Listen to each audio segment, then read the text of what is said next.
Okay, today I'll go to the new, that is a study type experiment, that is a epicyclic gear train. Okay, this is a demo model is there for the epicyclic gear train. Look at this one. Okay, before this you see the thing properly. Okay, I will explain one by one, then you can get it. Okay, now first I will explain the parts one by one.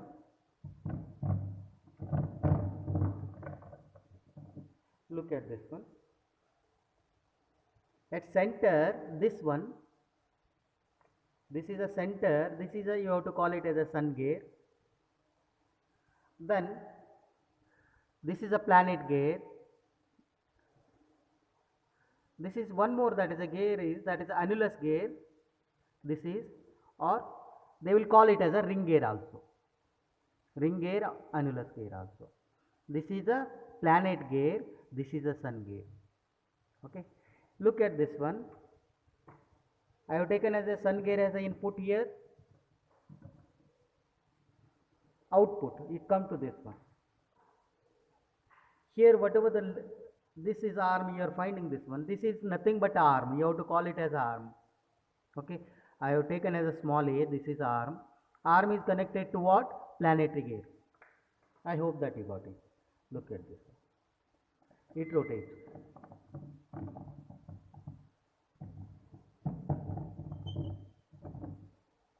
One thing,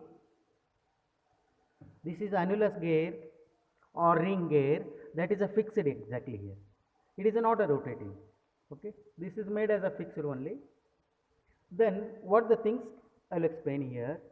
If you consider sun gear as an input, I have connected, this is a shaft is there, you are finding, this is a shaft is connected to sun gear. I have taken as an output. Look at this one. We have taken output from this one. This is output one. When it is output is connected to arm, once again in turn connected to epicyclic gear. Okay. Here, when it is a rotates, look at this one. The output is transmitted to the arm. Arm is also rotating. You look at this one.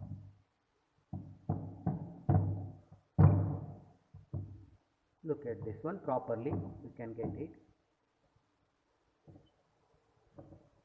I hope that you are getting. This is epicyclic gear train. Okay. But one thing here also you have to remember it. For the annulus gear, this is annulus gear. They will call it as a ring gear also. It is having an internal thread. It is having an internal teeth. Okay, it is having an internal teeth. Okay, this is either you can give in this way also. You can give the input to the arm either this way also. Depend upon the our velocity ratio requirement, power requirement. You can give the input to the arm also. Look at this one. Arm is, if you look at this one, arm is directly connected to what? Input shaft. If you are considering this side as input, this is input is connected to arm. Then if you rotate it,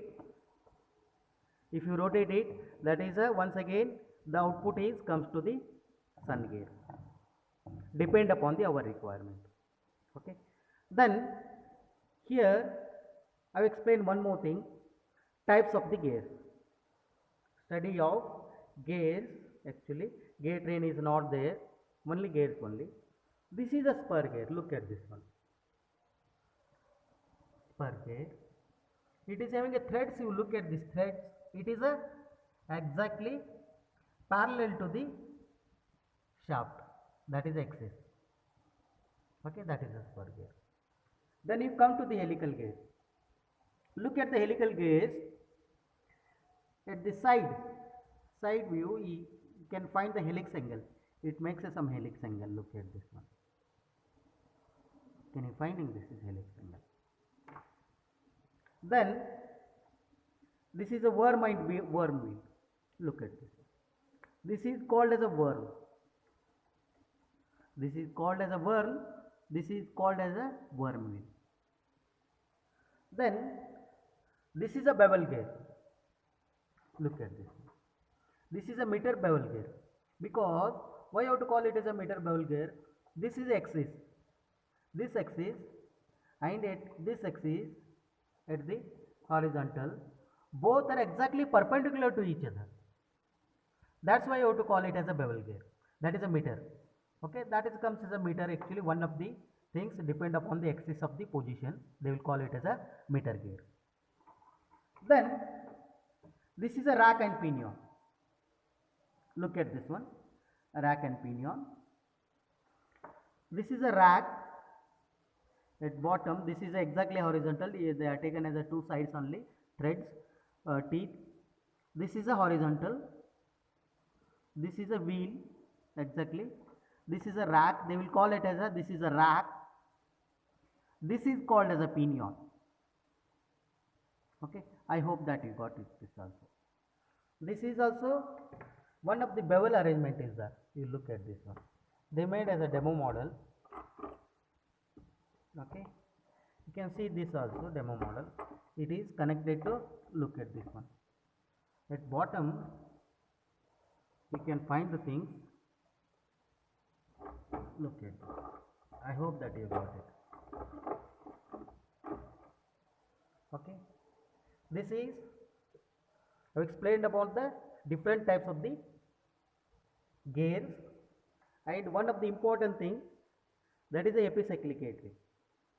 This is a model of the epicyclic gear. Okay, these components. One more thing, in class I have not explained about this ring gear. This is a ring gear. You have to call it as a ring gear or annulus gear. Okay, I hope that you got it. That is about related to epicyclic gear train. I stop here only. Okay.